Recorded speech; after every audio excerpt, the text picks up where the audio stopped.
W Radio Télévision Isolo Koloto Zambwana Joachim Yengaye Papa Carlo Maman Annie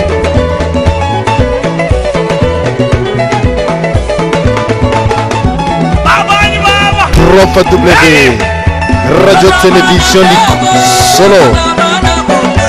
Votre émission préférée, animée par Joachim Zambwana, Maman Annie Intemo. Ah ouais.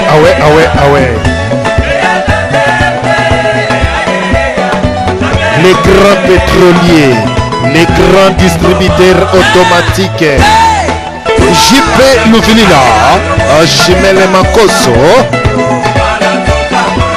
Jo Shongo, Géomètre, la princesse Pauline Djema Shongo, Papa Charles na Belgique, Serge Mutumosi na Bouissi Saint-Georges, Roux Lukoki na Clichy-sous-Bois, Roger Kachama, Mère Sophie Mawaba, et Parigo, Annie Debo de Bruxelles, Maman Elodie, na Floride, MK, Maman Madia, Engaye, Bana mai mpiaka na mpiaka di, Marambo eke suka wate, Papi Bisikita, Kulutu na ngai JP Okanda, sur la 3W, Radio Télévision Lisolo. Votre émission préférée. Tchouba Toleka. Notre président Etienne Tshisekedi Wamolumba. Awa.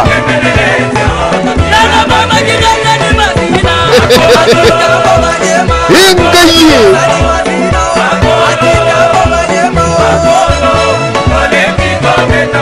Kulutu na ngai JP Okanda.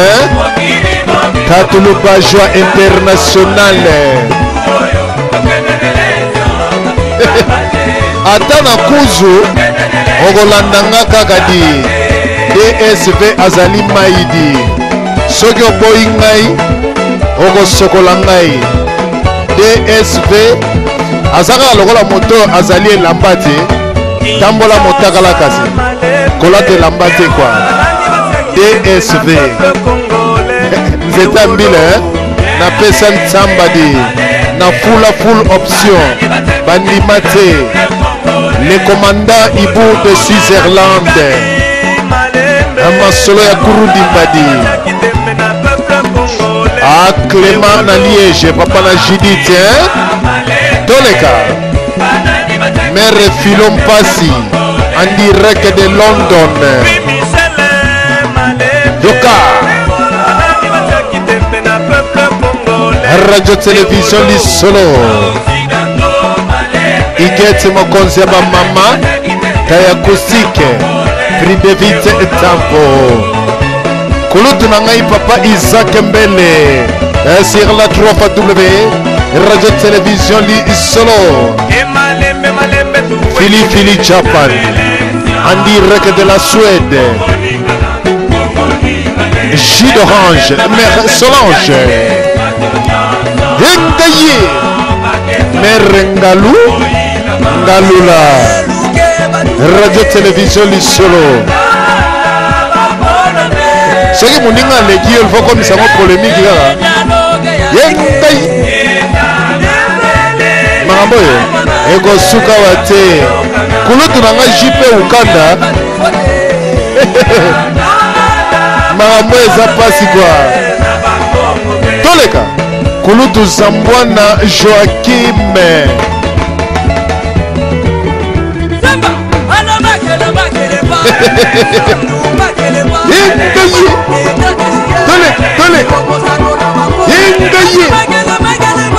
Toleka Ya ya chichi mokonzi ya chichi mokonzi ya chichi mokonzi ya chichi.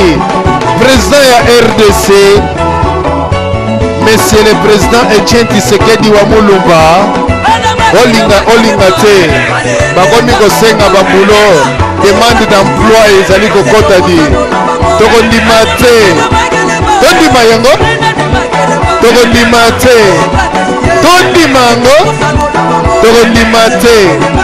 Bana moye bachange idéologie, mwana mobali azalaka bongo te, mwana mobali azalaka bongo te.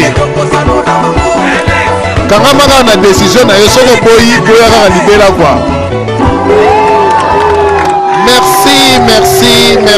Merci na bandeko nyonso oyo bozali kolanda biso na kati na radio télévision Lisolo esika oyo lelo mbuta zambwana Joachim ya kopasola mpuke na masolo ya mpoko malelo esika oyo tokolobake mwana mobali il faut a gardaka toujours ba décision na ye mwana mobali azala lokola mwana mwasi te ko changer ozali ko changer du jour et nuit ozali ko changer ba décision na yo bandeko nyonso tu oyo bazalaki na ba décision na bango il fallait ba maintenir ba décision na bango mais ba maintenir ba décision na bango te ba changer ba opinion na bango et sengeli na bango ko zonga lisusu lombango na kati na radio Lisolo mpona ko témoigner mpona ko loba ete DSV Diana Sulufutu de vous pertale les vrais combattants de la cause nationale yo longi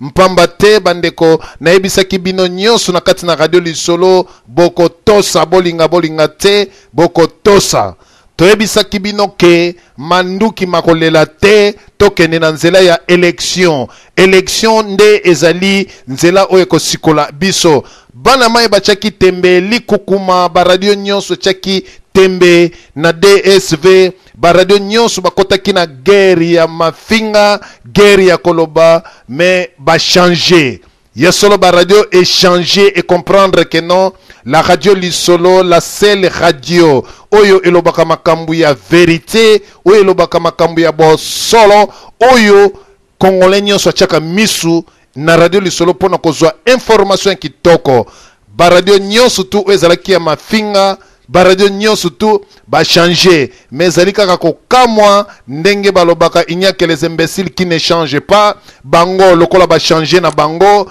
ya solo mais tokozonga pe lisusu tolobake mwana mobali azalaka ba manipulaka ete soki yo tata mobimba bazali ko manipuler na mutu soki ba ebisio ndima yo po ndimi soki ba ebisio ndima oui yo po ndimi oui donc ozali na mwasi na bana cela veut dire wapi ki bomoto na yo wapi ki mobilité na yo donc mutu moko po ya ayebisa bino ke non bondimi en tout cas ba congolais biso ba congolais tozali kokola moko ya pasi ozali na mwasi na kati na ndaku il faut tata moko ya koyebisa yo ke ndima nde ondimi lelo ba radio oyo ezalaki kofinga le président national Etienne Tshisekedi wa Mulumba ba changer balinko kota na bateau esika na terre promise esika Etienne Tshisekedi wa Mulumba président du peuple président Obisoto Poni bana mai ba changer langage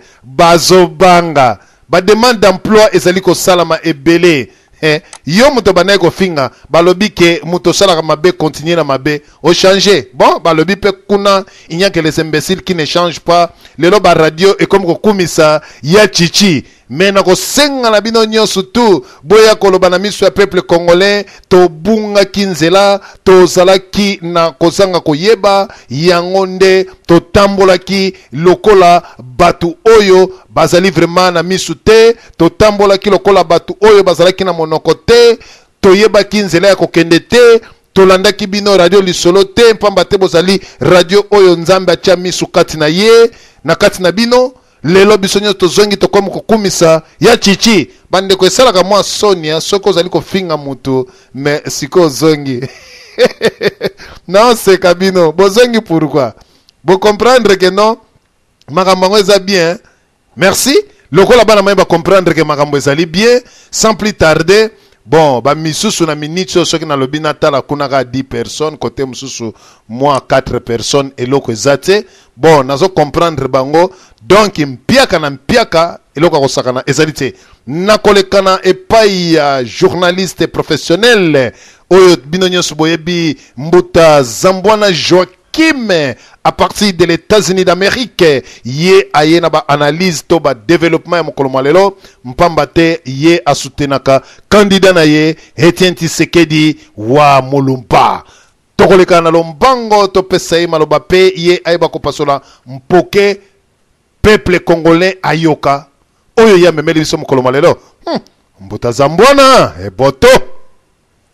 eboto eboto ndeko na ngai DSV papa sulu futu de Wuppertal kuna na mokili ya bazalumani na Allemagne eboto na bandeko nyonso bozali kolanda biso partout au monde place bozali bisika nyonso bokutameli na mokolo ya lelo yo Nzambe apambola bino mingi bosili koyoba ba horaire na biso na banza émission na ngai mon pays ma patrie ekolekaka toujours na mokolo ya lundi na 21h30 à Paris et na mokolo ya vendredi na 21h30 à Paris mais ceux qui bokomona nga mususu na mokolo ya samedi na lekito à n'importe quel moment ba wiko pesanga antenne na ya koloba c'est que toza ko traverser période to likambo moko oyo to benga na anglais breaking news soit nouvelle moko ya dépêche moko soit esili ko yela biso eza ko senga ete to attirer un peu attention ba émission pe on a kosalaka oyo koyelaka na modèle ya buena jour oyo ezali à l'improviste eza ba émission moko ekoki kozala ou bien na taya mukuse ou bien koyipe kozala na taya mulai ezaka ko dépendre na bino bankolo ya émission ba auditeur koma bokokota pona koya ko appuyer émission to koya ko contredire to koya ko pesa maloba na bino nyonso to acceptaka yango awa na émission na kati na radio lisolo. Donc ngai ndeko na bino frère na bino Joachim Zambwana na poka lelo yo nazali ja kopesa bino titre ya breaking news ozana ko photo débattre d'urgence na cadre ya ba élection ga ezali kolekela ezali statu quo o tokoyekola ya ultimatum ya papa Etienne Tshisekedi oyo eza ko bangisa ministre ya information na média to communication et média qui est Lambert Mende ultimatum oyo aza ko benga yango oyo papa Etienne Tshisekedi aza ko pesa a qualifié yango pe ezali erratique linko loba eloko moko eza ko dévier na ce qui est normal linko loba ke soki ekoti ba kotsa na mutu yo te ekoti na yo na sa makolo na yo ba ko benga yo oza ko sala ba action moko erratique donc eloko eza suna sens te voilà comment Mende a qualifié ba action ba discours ba message à papa Etienne Tshisekedi que c'est erratique wana nde yango to ko analyser ultimatum pe awa elinko loba azara ko promettre koloba mais des choses ne se passent même pas nyonso ezape na cadre ya makambo oyo to kolobela na poko lelo yo alors na pobanda mpoke oyo koloba ete na Bible ba mokanda ya Osée chapitre 4 verset 6 elobi ete mon peuple périt par manque de connaissances soit mon peuple périt par faute de connaissances oyo Osée mutalobaki yango. Alors, cela veut dire que tokoyi peut remplacer mon peuple périt par manque de connaissances, par manque d'information. Et nous avons ce qui peuple azana information te peuple wana eko kweya. Awa toza komona ete ministre information qui est communication qui est la clé moko très importante pour na pays nyonso partout au monde parce que l'information et l'inko ba ete OK na Bible na Osée 4:6 mon peuple périt par manque de connaissances. Donc ekoki pe kolobama ete soki ministère ya information na pays nyonso eza ko fonctionner d'une façon proprement dite te na lolenge ekoki te c'est que pays wana pe peuple wana pe bako mourir. En effet c'est vrai, oui, toko tester yango, toko tester makam o Bible lobete mon peuple périt par manque de connaissances na Osée 4 verset 6 soki pe eza pe applicable parmi ba institution nyonso eza na kati ya fonctionnement ya mboka. Ministère ya information, ministère ya communication, ministère ya média, soki ba échoué pe rôle na bango, soki pe bazali ko kodisa mboka wana na libungi te. Awa tokomona ete Josué na Caleb batinda ibango bakena ko sala inspection na mokili ya Jericho. Tamba yaki na information mboka wanaweza kitoko. Mboka wanataka kutuba fruit bazana preuve yango yo. Donc il y avait déjà une certaine information. Donc information eza eloko ya kosakana yango te. Elinko loba ete na pays na bino. Soki boza na ministère ya information ya media, mutu aza kuna za na yozoba. Mutu aza kuna ayebile musala te. Mutu aza kuna il ne sait même pas l'importance de l'information. Donc mutu na automatiquement boza na groupe ba traître. C'est une personne oyo aza kosenga peuple akufa parce que le peuple maintenant manque quoi? L'information. Awa toko analyser yango. Nani mtaza na ministère de l'information na Congo? Carrément, c'est Mende Lambert qui est là. Alors, Mende Lambert, il faut être soka simbi ministère de médias, communication, information ya mwana ya Congo, il faut circuler. Mwana ya Congo na village nyonso azali, il faut awele la aza na télévision, aza na radio, aza la informer na eloko ezali koleka précisément na tanga ba campagne o ya élection. Je condamne déjà le ministre Lambert Mende et qu'il ne connaît pas son travail. Parce que s'il savait bien son travail, na époque oyo ya nini, ya information pour la élection, il devait être la personne clé.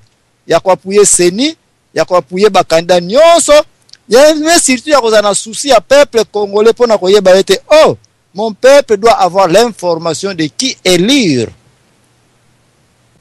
Nanya ko pona nitoke na ba élection, nanya ko candidat et candidat ngo nini ngo za kolobaka tika peuple yemo ayoka. Ça c'est le rôle numéro 1 de Lambert Mende qui est actuellement le ministre de l'information, communication et médias.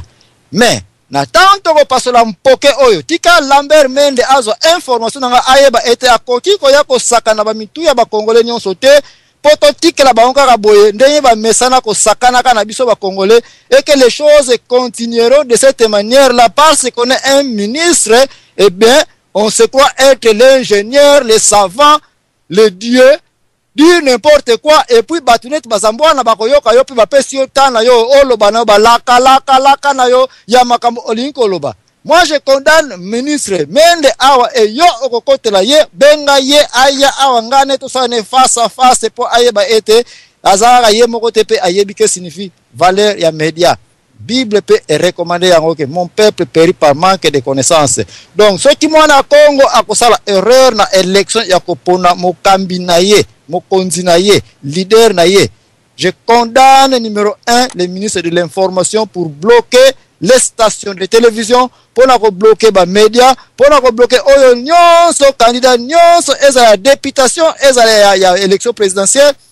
Outillage nyonso iko sala pona kopesa l'information. Mon peuple périt par manque de connaissances.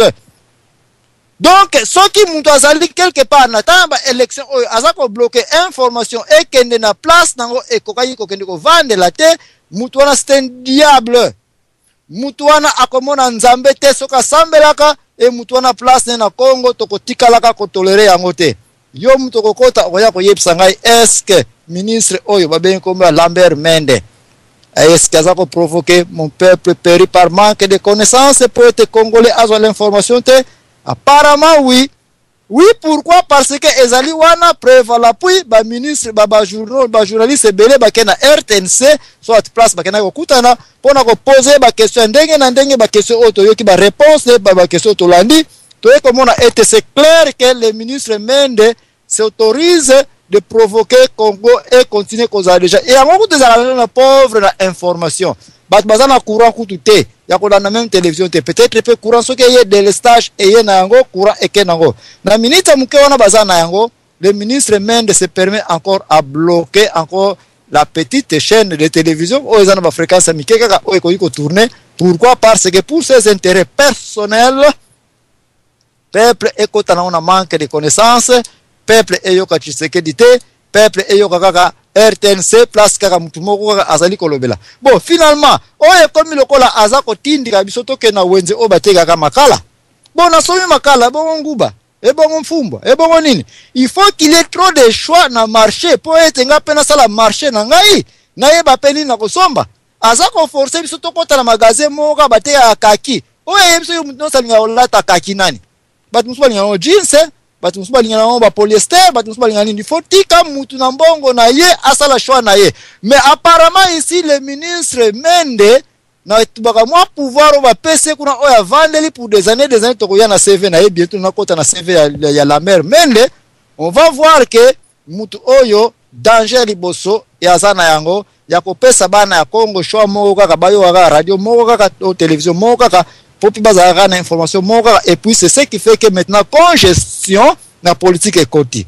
Pour yeba qu'est-ce signifie congestion, il faut qu'on vive dans la ville minene neti ya poto oyo ezalaka ete 8h ekoki na côté boye bat bazoke na downtown na ville kokene kosala bongo congestion trafic mutuka moko ekufi bongo na nzela combien de mituka ekozala bloqué ekangami biloko boye epesaka trouble na cité.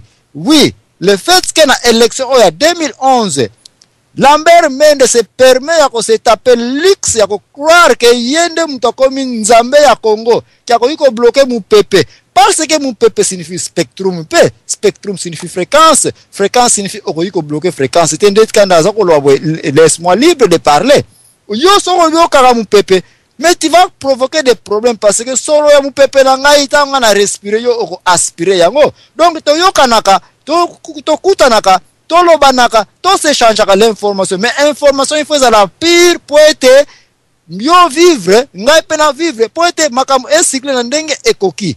Donc awa déjà tout le monde était congestion politique ekoti na médias congolais de façon que radio mokaka télévision mokaka candidat mokaka. Alors finalement il se dit que Aza en appui avec la démocratie. Qu'est-ce que signifie la démocratie? La démocratie signifie élection. Qu'est-ce que signifie élection? Élection signifie choix du peuple. Qu'est-ce que signifie choix du peuple? Choix du peuple signifie oya ngai na lingi yende ngai na kozwa. Mais pour na linga mutu ango ya ko miteka ipa na ngai fa la publicité na ye et tout outillage o bat basala kana publicité ezaka ya liboso média.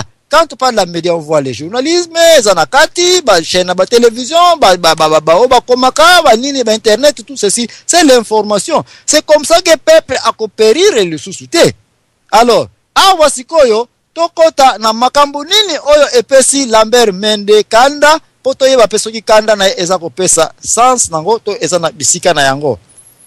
À moins de dire d'abord na ministre Mende était peu importe papa Tshisekedi azala te is on kick off na Congo et c'est koti nango déjà maladie on a ba pays union ce monde et si et moi nango déjà été. Oui, maintenant on vient de comprendre que démocratie et koyaka pamba te na ba tu oyo bakota ki sans démocratie netika bakabila ils sont entrés intégration na bango ezalaki d'une manière là ya ki dictature. Faut ko tangisa makila, il faut ko ta d'une façon illégale, faut ko ta ba fenêtre bato boyeneta ba Kadhafi ba Mubarak ba nan tout ça. Ce sont des gens où baza apparemment koloba oui nous sommes là pour la démocratie mais na mitema na bango bazali bana mike pour ba tenter ko kosa biso ba mikolo pour nous dire que ba démocratie. Ce sont des gens qui ne sortent jamais par la démocratie normale baza toujours ba toujours na ndenge ba côté la kipe. Alors na place aboye Mende azo tenter aya ko tenter koloba na biso ete parce que ye azali l'un des collabo parce que ye azana katia ekiri oyo asi aliaka déjà kuna na butu na moi et que biso to vanda calme total bango ba soi-disant ba tiama yele ba baza ko organiser Congo oyo bimi nango pe dernier pays na monde na côté ya ONU que toza ba leader na monde avec tout ce que nous avons qui est toza ko ya na barona ba ministre nyons oyo ba ko justifier biso bientôt pourquoi ba kumbi mboka pour ces 12 ans ou 11 ans et puis toye ko suka na pays les plus moins organisé dans le monde financièrement, pauvreté, barol na bantu ko revoir encore parce que on doit les évaluer. Alors, na bisika oyo CV ya Mende e bandi na koloba ete toko kota ngo penza na trotter sinon mingi kata bino boko iko kota boyebi yango. C'est un type qui a beaucoup travaillé na tamba mobutiste.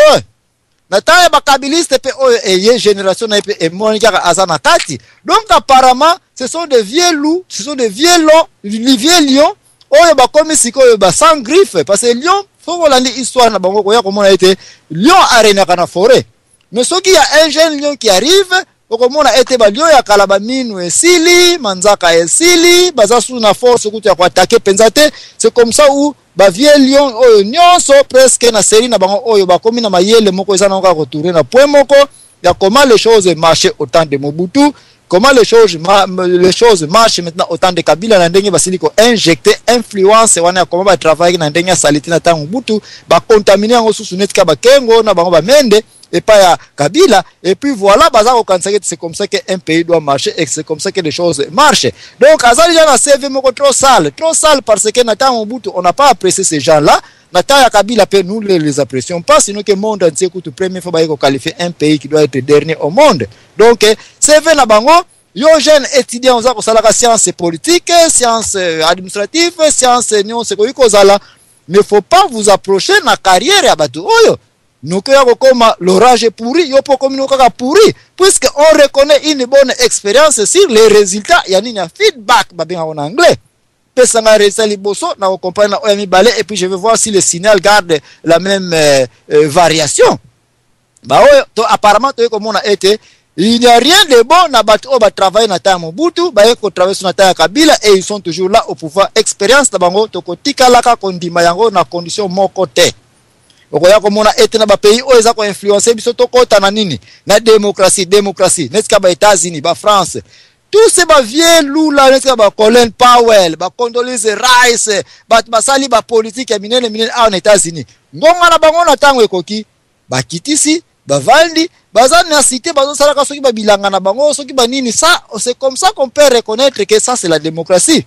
Mais batunet ba mende oyo tokoya ko inakoya ko yebisino pourquoi mende a commis sujet oyo amilukeli makambo yako attaquer Papa Etienne Tshisekedi sans le savoir qu'il n'attaque même pas Papa Etienne Tshisekedi mais azako ta attaquer batunet biso wazambwana le peuple congolais pour nous forcer à ne pas vivre avec l'information. Potokota na seya sous-développement ya kozanga l'information pour ba profiter na bango basala na bango makambo lingo sala kiye ya ko détruire bana ya Congo mpoke nanga ezako continuer awa. Alors, batu oyo eza makambo ya soni pona komona ete tina data leloyo bazo tante ko yebisa biso ete makambo Papa Etienne Tshisekedi auti koloba na Afrique du Sud concernant libérer ba prisonniers bazali wana ye aya ko benga yango ete ezali ultimatum ya pamba. Il a été là, il a toujours parlé toko kende wapi tozali awa. Mais bien sûr que oui bozali wana me tampe ya Mobutu ngo yaki bomonaki batu boni bakimaki. Bino so bozu ba opporter kozonga pour ya kotia sous saga désordre kata Congo. Il y a toujours le temps où ezako yape bokomona parce que bozako promettre biso ba ya tokotala nous sommes préparés. Vous êtes préparés en quoi? Na minduki na ba arme na ko bomande bo message na bino manipulation wana. Nous sommes là boyebi yango tozako ya. Donc il ne faut pas prendre ces paroles que Ezaka ya Papa Etienne Tshisekedi parce que y a un leader et charisme oh ya a lobby et aux autres na ba peuple, c'est la volonté du peuple, c'est le souhait du peuple mutokomi ko soit place. Okoya comme on a été Mende qui se fait croire que yé mutu aza na top parmi batu oyo baza na kata Congo. Okoya comme on a tozaka na kata CV na c'est un CV trop sale pourquoi de 2005 à 2008 en espace de 3 ans ce type faut que mon akedoke bango na bango kaka baza ko tourner ko kosa ko kwesa ka pays de 2005 à 2008 il s'est fait ministre na loite ba ponaki mais il s'est fait ministre des transports mais koya ko mona na ba série oyo wapi onatra oyo atomboli rien qui peleke c'est 0 sur 0 wapi ba CMZ ba bateau oyo tout ça ya les Nigériens ko ba individu privé kaka azana ba pakebo azana ba bateau de outre-mer biso combien de bateaux oyo kutu ye mende awiko bete ministre des transports après venir ko tiela biso wana eza kutu te donc ba makelele ya pamba o baza ko tiaka na Congo ce sont des gens qui sont là seulement pour leur poche pour ba intérêt na bango azala ki wana ministre hydrocarbures hella hydrocarbures mais tala même kutu to zonga na curriculum na ye na niveau ya académique na ye mutu auti na côté ya droit civil avec spécialisation na criminologie bazo ko no pesa ka ba hydrocarbures o eza ko sala ko corrélier il faut ko yeba même que signifie ba plateforme o ya ba pétrolifère o ya ba mai comment ezalaka na hygiène na yongo comment ezalaka contrôler pour la pollution comment ba inspection dans pesa la rapport accident et ça le matin mais si tu koyeba ko défendre pe population na environnement wana ya mwanda ba oyo baza ko bénéficier na mai wana eza ko bimaka wana soki boko sala ngo swate onshore offshore na mai pétrole to na mabele. Ce sont des choses où bazako se nommer ba poste ya sur base ya mbongo eza wapi intérêt eza wapi ba contrat makasi ba pétrole dollar eza wapi. Parce que Moutineti kaka mende en revoyant son CV, il ne doit pas qualifier na condition moko teke ne kozala ministre hydrocarbures. Sinon que na tour na bango ya komona c'est là où accélération ya ba misala ba activité ba Kadhafi, ba exploitation ba produits pétrolifères, ba station essence, ils sont là derrière tous les genres de contrats na ba transport ndenge na ndenge ba illégal, ba citerne oyo kuma ba pétrole et yeba na ngo dire. Mais parce que par carrière, c'est même pas un pétrochimiste. Il n'a même pas fait aussi ma carrière, soit construction, ma plateforme à outre-mer. Mais c'est un type là parce que aïe dit comment qu'on a signé ma chèque, il y a mafia, comment qu'on compte un contrat locuta avec des Kabila qui ne connaissent rien.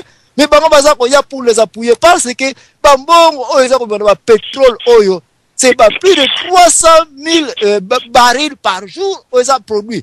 Est-ce que Moutineti mende aza sema na tamme okitana mwanda kuna ale no yeba ba condition ba environnement place nyonso oyo réserve place ni bachaka ba carburant oyo gaz tout ceci c'est zéro. Mais il se permet lelo aya ko naza ko yana ko na toucher le ministère ya médiaté tozana nuka kana ba fonction oya toucher sur base ya CV na ye pour vous dire que Congo to kuta na ba tente ya ndenge na ndenge bazozwa ka ba poste oya ki ministre et puisqu'ils ne sont même pas critiqués puisque tout ça peut analyser ba CV na bangote et tout ça peut yeba ko qu'est-ce qu'ils font na ba carrière au ba déficit bango ba ko vanda il voit que des chèques des bongo ba contrat tout ceci tout n'est que signifie qui drill qui largo qui bermuda kuna na kata ba mwanda kuna ba océan na biso ba frontière ba océan pour le koyeba comment à quelle limite ba américain baza ko benda ka ba mai na se kuna butu na ba cargo na ba baril wana na ba bateau les ako yaka. Est-ce que même les connaît seulement tout ceci? Il n'a pas ce temps là parce que baza na ba temps na Kinshasa wana avec leur gouvernement sodomisé ya koyeba comment baza ko sala ba répartition ba faux calcul avec ba Citibank tout ceci. Ce sont des choses où Batnet ba mende eza malamu akanga munoko na ye kuna Kinshasa place à Vandeli. Mais quand il doit toucher papa Tshisekedi mutaza ko ya avec batu bazana ba expertise ndenge na ndenge. Mais ça c'est un type qui doit déjà fermer sa valise parce que tant qu'on va contrôler d'abord combien de sous-compagnies ba créer na sima sozir ba détruire na sima ba compagnie asika ekoti wana ba Sep Congo comment baza ko sala ba manipulation ya ko ravitailler ba carburant. Tout ceci c'est le ministre à hydrocarbures. Tout na bango Yoza ministre en hydrocarbures. Quelle promotion au pesi na mwana Congo pour être gaz wana za ko tumba makananga en vain na ba exploitation pétrolifère kuna ba mwanda otozana yango gaz wana pourquoi mwana Congo tina data lelo azo continue ko kataka ba nzete ko tumba makala ko bebisa nati. Mais pendant que yo mende ce qui réellement oza komi benga ke oza mayele parce que au fini papa Tshisekedi que aza la raisonnement erratique. Bon yo mdoza un raisonnement erratique. Pourquoi en tant que ministre hydrocarbures oza incapable ya ko laksa biso station de ravitaillement ya ko refill ba tank wana mike o ya ba carburant ya ba gaz po ete ba mama na suba lambi la ba bénéfice ke na ba réchaud ke na Luanda ke na ngolo no kuta bango na Luanda la ngala moni place bazo katla ba nzete ba makala to ba mama bazo la na konité balambi la kana ba gaz yaka na États-Unis ba chauffage la biso ba gaz ke na France ba gaz bo biso carburant wana tozala le pays des grands lacs c'est par un ministère hydrocarbures. Oh non, il y a de quoi juger Mende en 5 minutes na ko tsaya na échec. Mais c'est un type qui veut maintenant parler là. Et ça malamu okanga munoko na yo place Vandeli ke obimisa epungai na simba en 5 minutes ngano to kota farafa na conférence de presse Mende. Oko toucher papa Tshisekedi a formé ba nebele sikoyo. Université ne bani ko tinga batebele to komi ko sirisa. To komi prayer ko yako sambi sabino. Pas sur base nini kaka bosali, mais sur base ya nani apesa bino permission botsa ministre pina bino na barolo boza ko jouaka. Ça c'est la sodomisation du Congo. Boteki Congo na ndenge moko ya salité, ikola ko wela bambongo na bino, ko wela ba poste bolinga ka parce que contrat za kuna pétrole za ba pétrole dollar alors que ko zo yango. Yo mende yo za na spécialité kuta yo comme ministre hydrocarbures. Oui, seulement qu'est-ce que signifie green energy, bah énergie asika ebimi na mikolo na monde. Qui a seulement l'état de faire ses recherches en tant que ministère na hydrocarbures kuna. Babilo kabo eza ko sala ete ou bien oza koya poya kosala vantine dame mbongo no ya sodomisation ya Kabila et puis rentre au village kanga munoko na yo ki o tante koya koloba na biso ete okokanga media bon media wana yo kangi silba c'est de quoi yebisa biso message ya papa ezali clair na yo ministre ya nini ya communication et média bon message apesi pourquoi pas muntu azana na limité wana oya OPCPF okangise parce que c'est le message qui importe, c'est l'information. Mon peuple périt par manque de connaissances, c'est l'information qui est ici. Que nous avons station ya télévision. Est-ce que ceux qui ngana za chanter na composer nzembo na ngai na keko pesa ngo na maison moko boy po ba bimisanga CD na nga DVD na nga ebimi. Donc parce que yo l'information ezana kata DVD rente alsiko kangaka entreprise o produisaka ba DVD, ça c'est quelle intelligence bozana yango kuna na Congo. O ezama kama Sony ou bien olingi ko prouver biloko quand il s'est pas fait du secret azana na Congo wana azana expatrié azana libanda azana diaspora te. Il est là limité ou bien tu fais arrêter papa Tshisekedi comme ça total yo makasi no eza wapi total ki mobali na yo ozo ko tiaka piololo kuna munoko mulai kuna usa ko bimisa ke on va voir pour nous quand station télévision qu'est-ce que ça voit station télévision ils ont une importance nango yela ngai l'information moi je vais lancer dans les airs na ko libérer les airs bat na ko yoka ba juger na bango c'est ça l'importance de la média. Mais yo so un problème dans l'information qui est dans la média, alors fais face à cette personne-là. Ça c'est de pire hypocrisie. Donc il y en a yo ba griffe zangyo siko ya ko bangisa ka bampuku, mais ça la face na éléphant, ça la face na Papa Tshisekedi, pas avec Roger Lumbala ou kangala ka station de télévision kuna parce que message ça c'est un message indirect. Il faut aller faire face à Papa Tshisekedi. Lumbuki na tukuzaya soki yoza na makasi. Juran to koyeba soza mobile. Ça la PV yango. Oza ministre. Comment de PV yango yebi c'est que no message nous a repensé les erratique. Bah il tout nous a marché. Ça va faire face à Papa Tshisekedi, pas avec la média. Pas avec la station de télévision. Donc biloko on décoder se fait na banza to komi prêt ko na première section o ya mpoke o ngana za kopesa awa comme ça tant to kozonga na moi répondre biso ya liboso. De wana ngana ko pasula mpoke pena ko fongola lini na bandeko nyonso balino ko kota ba yo kota me ala ntana lokola ndeko moka kote biso na singa azali awa na ko ikina ko pesa antenne studio te sino ke funa pesa maloba na ndeko oyo ozana line pe oloba na yo mama to ndeko ozana line ko na pesa yo maloba. Mbote je crois izangai na yote solution shawali. La pesa ya sombote ba kongoyo sombote bishika uzali nzamba pambola bina songa bina pesa bina encore mayele ya kubonde ya ta kubunda kona mboka bino parce que ezali droit na bino.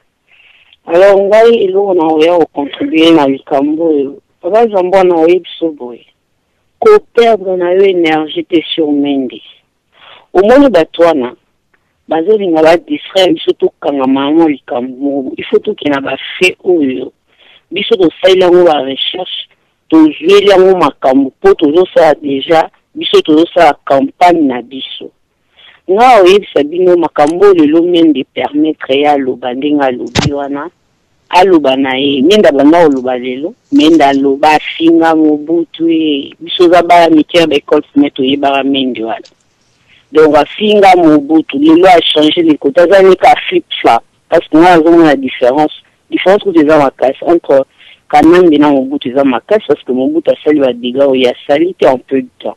Donc tous les examens tentent na menga au supplier please. Tous les satans amènent des tout ça benemi yo ba bomba ni na sima ya ba makambo bo ba sali va dégâts makambo yo. Ba odi na tout mona ba moti ba mende ba lobby et ba luzo ba lobby tout et tout c'est même pas important. Mwana bokende droit au but na oyo basa be nimi ba obomba nsima oza be élection eza lokola bato bazo la compétition lokola te bato bazo la compétition nanya ko gagner ko isa ngate ote côté opposition boy opposant azaka ramoko opposant azaka ramoko eza papa Etienne Tshisekedi wa Mulumba mususu azana eti le reste on a ils ont le pouvoir nde ipanzani. Alors bata pouvoir elo ni ba osa ba ko maniganse ba osa ya bilo contre papa Etienne Tshisekedi bilo yango bimemi mibale na RLTV o balobaki eza elo mosusu oyo balobaki o bamontaki na bato bazo applaudir eza elo mosusu epi nayokisa bango boye bayebi montage te atira osalisa bamontage na ye wana parce que bamontage yango esimbaka te basali yango mpenza lokola ya nsima ndako mpenza ezomatche même pas ntango Papa Tshisekedi azoloba ti bazo applaudir na momo oyo ete Papa Tshisekedi banolo esi Papa Tshisekedi asalaki kutu na Afrique du Sud il est monté donc akende na public il est monté donc to comprendre bango ba jina bango ba osala mais muta osala ba jina d'abord na oyebisa bino il y a 2 semaines Colette Bakman a komaki article moko contre Papa Tshisekedi soki olandaka ba politicien na biso bien penza eloko wana ekomami wana ekozala ni mende ekozala ni kanambe ekozala mutu moko to ya pouvoir tozomona siko ezali pouvoir oyo bazolibenga baopposant ezali Kamere la main de Kamere eza na nsima liboko ya article oyo je suis en train de vous parler je suis journaliste je sais ce que je suis en train de dire ye mutu aza nsima ya kokoma wana ya Colette Brackman il s'est pas limité là ake lisusu ye mutu asali makambo ya Papa Tshisekedi wasali montage bato bazo applaudir bozomoni wana afandi nye boye azosalela kanambe mosala na ye ndenge aloba ye ke ye asalelaka kanambe mosala Marie Kembalo asaffiché officiellement te soit disant azosala ya ye soit disant azoatake kanambe kanambe te botana tala bato lokola tozomona papa na biso Roger Lumbala bato lokola badiomi bato bazoatake ba Martin Fayulu bazoatake bango mpona ye soit disant ye mutu aza candidat na présidence bazoatake ete mpona nini bango mosusu c'était de simples députés ou bazosoutenir Papa Etienne Tshisekedi ya pamba l'impact moko tutoloba ya makasi omo koleka te mutu aza impact makasi aza mbanda direct ya kanambe ezali Papa Tshisekedi ezali kengo ndenge nini aza na main libre ndenge wana bazomona biso bazoba toyebi je wana eloko bazosala me bayebake Papa Tshisekedi azokende élection na combien na 2 personnes o babengi les 3 cas na chichi nazoloba mo bien 3 cas ezokende Papa Tshisekedi na élection na Papa Tshisekedi ye moko donc eza na 2 personnes oyo première personne eza ko regrouper 3 personnes et puis l'autre personne eza individu ye moko alors na oyesa bango omoni bango nde baza na groupe wana ya les 3 cas nazobenga ngo na pouvoir bango nyonso bazali tous contre un mais wana bazomona wana azali wana ezali siko tous otobengi peuple pour un donc biso toza ebele koleka bango bajena bango bazosala oyo bakoti na kati ya mai nzambe aza korevele biso yango sur le plan spirituel bango bazosala ndenge na bango mais biso toza na oyo aza plus puissant que oyo aza na kati na bango donc nde baza wana ko Kabila le vrai Kabila Mouzé je me rappelle toujours à Loubaki la guerre sera longue et populaire ndenge bango bakanisi que ceux qui lelo kanamba qui ils vont ingénier les jeux de roubette la on beaucoup battu roubette la on beaucoup ba c'est na palais du peuple pas nous le peuple guerre causa longue et populaire mais il faut pas y papier que ça va pas se limiter na casse na bango ça va continuer parce que le son bango va faire couler na Congo plan na bango baza nango au total qui ba image il y a passé on a biso na place kutu mbote bisika za nzamba pambola pasteur Élysée en Afrique du Sud ba image tout mona ki tango na moni ba image wana muzende ba bomaki tango na moni ba carte na moni ba si ba planifier biloko la bango ba kanisi ba zabiso za ba zoba le temps est fini jubilé à peuple congolais kora qui na 2010 papa landali kambo bien na oyebisa fakto bazolanda biso bolanda makambo ba pasteur corrompu ou basina comment bango ba prophète du bal bazoyebisa bino te na opesa bino eloko moko je crois parmi vous bato bazoyoka bayebi yango bao bayebi te ke ezala révélation pour la bino jubilé ya peuple congolais ekokaki na 2010 na kati ya Biblia ezoloba biso na Lévitique exactement boye bana Israël tango ba bazalaka ba esclave après jubilé il y a 50 ans babande ko binisa ba esclave nyoso libanda ba yesi bango bozana choix yako tikala esclave ou yako za libéré nzambe année oyo il y a 2011 ezali année oyo tobini biso so libanda peuple congolais nyoso apini après 50 ans soi-disant indépendance mais tous en indépendance tous qui sous emprise, il y a diable emprise, il y a un monde extérieur au binoboyibi. Tozali banda bisonyoso. Peuple congolais, bisika ozali. Yemu toujours un message. Bengan de mona Kinshasa, yebisaye asala choix na ye malamu. Pour soit au bakosala, bazana a deux choix. Tozali na 3 personnes autobini na 3 cas. Ils a pour représenter Kamere Kanambe Kengo. Bazana kati ya 3 ko bazo bundisa biso. Alors côté wana ezali côté okindromi kanga moko ma otika la esclave. De l'autre côté ils a ton frère ndeko na yo ya makila na yo otobengi azali israélien lokola biso. Ba mususu na baza ba mangia baza ba étranger. C'est à toi de faire le choix. Tu veux rester l'esclave de l'étranger ou olingi libération na maboko ya ndeko na yo. Donc les cambo et romona ngoya muke élection où ils ont 2006 parce que l'élection ils ont plus d'enjeux où communauté internationale mokili mobimba na nzambe ye moko a pessibiso liberté a abri si à toi de faire le choix nzambe azali na makambo ye moko asalaka azape makambo ya tikila biso choix to sala choix na yo choisir Congo. Choisir Congo, c'est ta liberté. Choisir Congo, c'est choisir les tiens qui est ton frère, qui est ton père. Ouazana makila ya ba Congolais, azali ko tia biso na nzila. Nous avons qu'une rose à terre promise na biso, bolanda ba t-shirt te, ça peut vous coûter la vie, bolanda masangati. Makam nazo yebisa bino, ezali révélation mobimba. Fais ton choix. Délivrance oyo, délivrance c'est ça mon avis à mon tout. Quand on aime, tu acceptes. Soko poni batouana bolandi ba distraction ba bilo wazo sala papa ikensi sikeda lobi boya zongi sibu bo ba mende wana bolanda bango to mende wana baza les enfants prodiges basi ba bungi lokwa ba bungi za aroza pe na shwa na sota ozonga nzela sota kokinga na obunga akende na kan ya ennemi etali moko akomela manokola bana Israël oyo ba bunga kana désert ba melaka bango likola kana nzambe peuple congolais les temps est arrivé, l'heure aux alliés, aux la colonie, aux la croyance nini jubilé dans le Kokaki l'année passée. 2011 les alliés année à choix. Tu veux rester esclave ou tu veux ta libération. Donc papa, message en appel c'est pas toi retenir en haut. Bon, il a pris un message au monde qui nous aime pour révéler la même chose. Pour le moment, papa, la personne dans la zone ici, le Mokayo, et bon, landa batuana.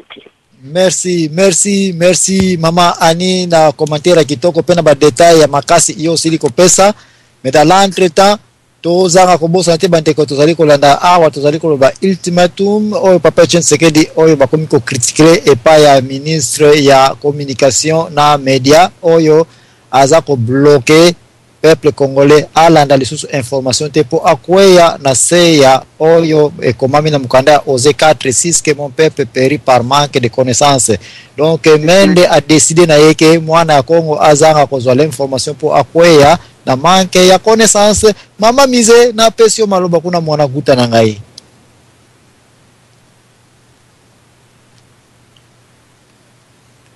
Mama Mize Zambwana eboto Eboto mama na ngai. Eboto mama Ani eza mama Ani non lombe mwasi eboto na mama nazobosa na Kongoli kisa mama papa Deswe na mère Solange na machine eboto na bino papa Zambwana mama Ani boyamba bino bambote ebele na pesi bambote na baoni so bakoyoka biso na mokona lelo na tango oto comme na propagande ya papa Tshisekedi po na kozala na biso na présidence na kati ya Papa Zambwana eloko moko ezokamwisa ngai te ba justement ya batu oyo basali na Kabila ezokamwisa ngai te c'est parce que balie tellement ya Kabila kakomi ko senga bango ba compte c'est sûr alors senga bango ba compte ata mo Papa Zambwana otaka batu na musala basalela yo otaka batu na musala basalela yo omoni que non mbonge moko eza ko ya kuna soki mbonge wana ye kiti pa bino bozali bino so boko komba maboko longwa boza suna tina te mutu alingi bino su wana pa bozali te mais papa za mwana yo ko senga ba compte boko senga ba compte baza wana base bakangi bango basinga na kingo etikaka bafina po baosenga bango ba compte balia mingi etondi bango tina mongongo donc balingi siko bamona baresultat ya mosala bango basalela moto bango bazosalela bakanga media te ndenge nini baza menacé papa na raza mpwana c'est que bandimi de fait na bango quelque part yango na bakanga media donc ça kama okamwa te elingo lakisa que en tout cas likama papa tiseke des autres ne liboso pe comme ko lengisa bango c'est ça ba encaisser donc tolo ba que ba encaisser le coup baza susu ba sous tranquillité ba comme ko lenga ba moni suka na bango ko pembeni yango wana c'est ça papa za mbwana to c'est pela pona ngo ya le kamoto to silikate et elle kamopeto to yo kamawate donc c'est quelque chose que bazo ko encaisser donc et action mo ke salami wana ba comme ko réagir c'est normal bango nde bazali ba fanisi mboka wana bango nde bazo konza donc quelque part faut se défendre par rapport à l'eau que zoé la bango au bango bazo banga lelo na donc ça on va pas zambwana. Merci mais ceux qui baza ko banga baki matana wesende nde tika ngo imulunda na Afrique du Sud moni ye moka confirmer ngo akima ine na wese et puis na wese wana apparemment batobola ke batolo kuna mataina likolo et puis alene quoi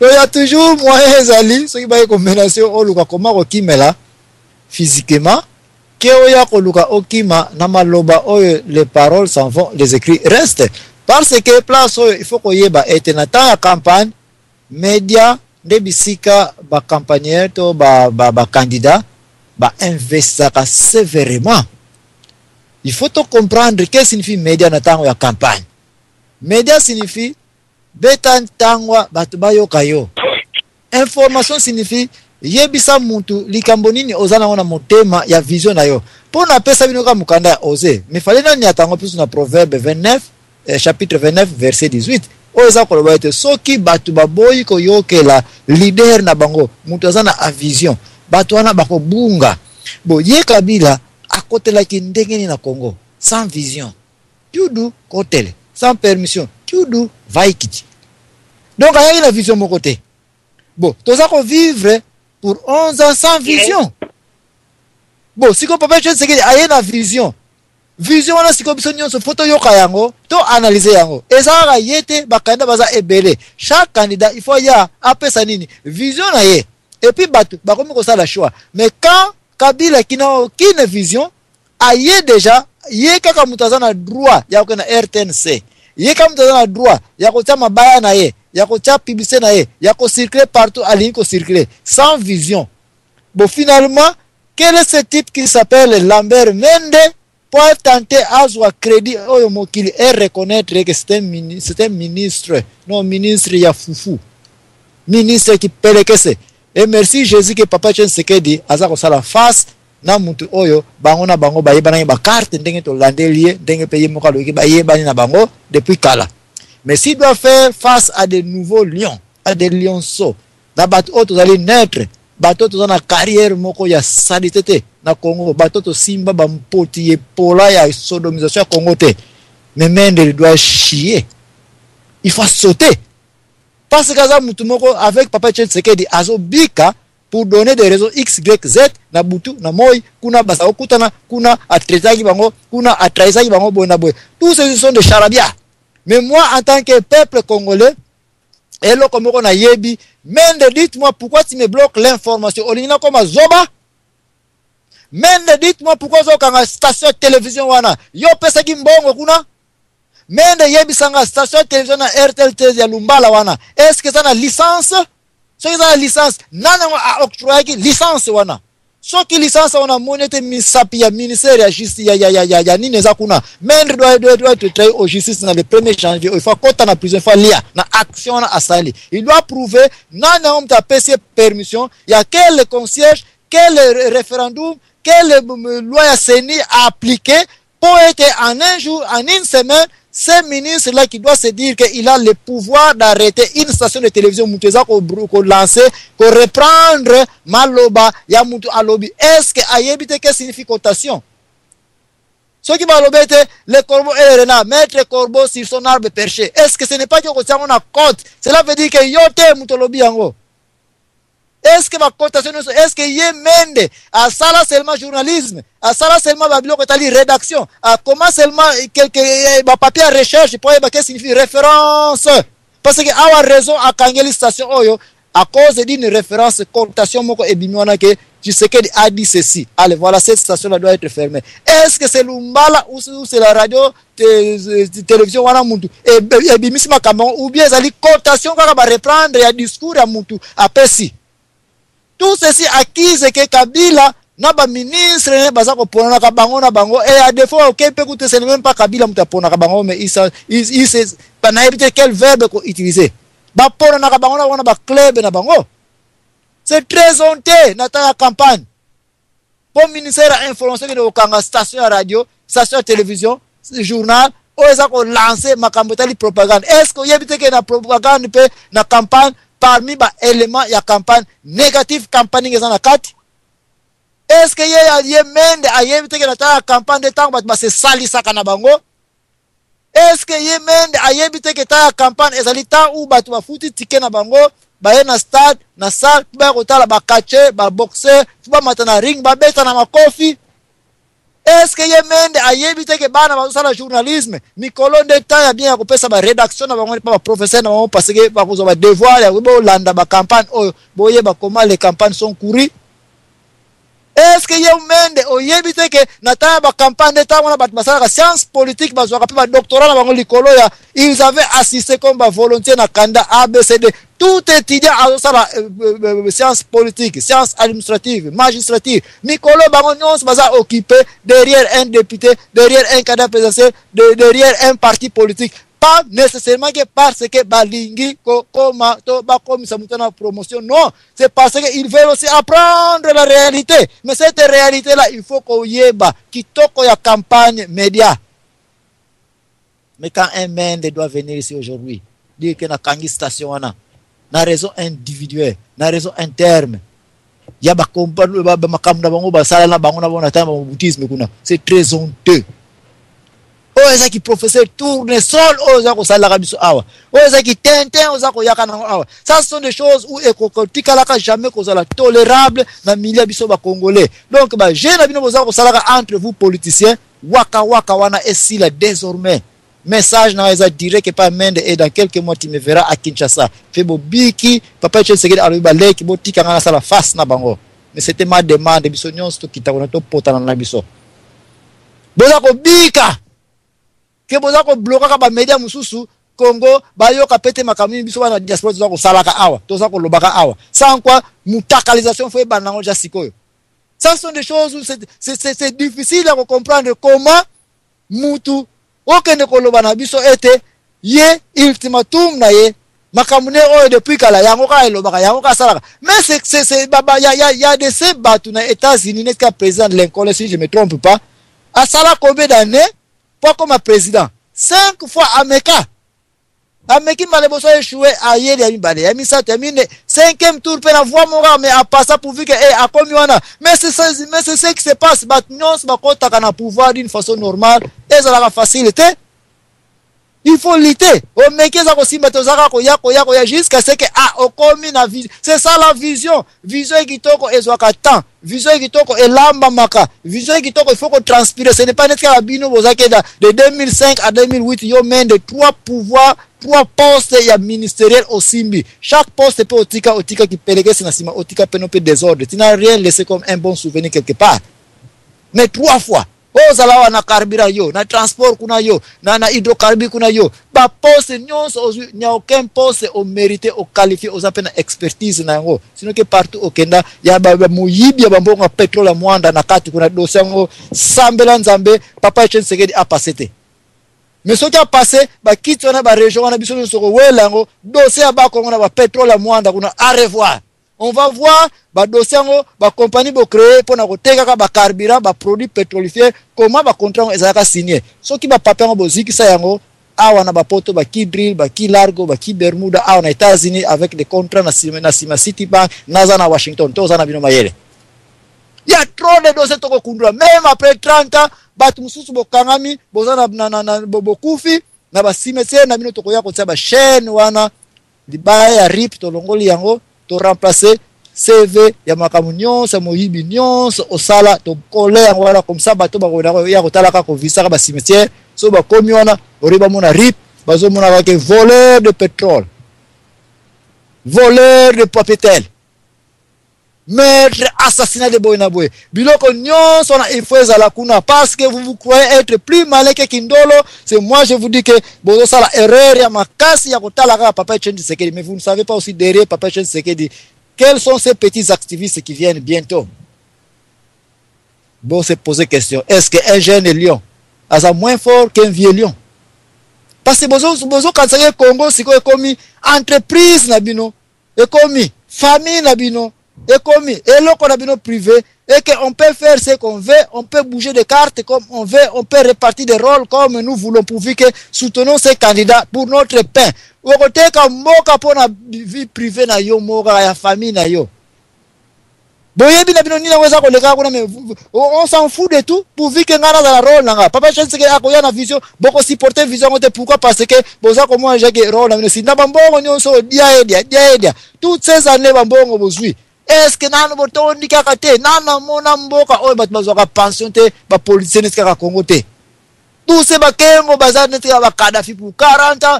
Baou, dia. Boba salaire bozana ngo ba contrat Lionel Obosimba kawana. Tous ces millions banda ko botongi na étranger. Nano botondi kaka te. Des autres besoin ko sala. Ceux qui vont travailler bien. Pourquoi? Pour toutes ces années bobimi le pays le moins organisé, le pays est misère et de kiming. Est-ce que information aux ambois n'a mtapesi yango? Non. Papa Etienne mtapesi yango? Non. Na mtapesi yango? Bino bato oni kuna pibo koperaka. Mais les mêmes bato bo koperaka lelo ba te bino mutakalisation ba exposer bino information ebimi. Mais yo mende mtuza ministre information ozaki fallait la première mutu ozo information yango o dupliquer yango o tsa na RTNC. C'est là que tu devais être occupé mikolo. Voilà l'information du Congo yango yo tozui. C'est ça. Pas qu'on a moi station à la télévision oyo esipe compte ya likambo seli ba lobite me ba yoki ba tie wana. Est-ce que ye radio wana kam te yoki yango TV wana kam te yoki yango partout au monde bakamango yokani? Ndeko kote sur ligne kuna na pesio maloba kuna parce que tozala ba poke bele ya ko pasola awa concernant comment ministre oyo azo kanisa ete aza plus malin que Kindolo ki aleki ba congolais na mayele po ya lo ba ete aza na droit ya ko kanga station en pleine nini meto sa ko ya na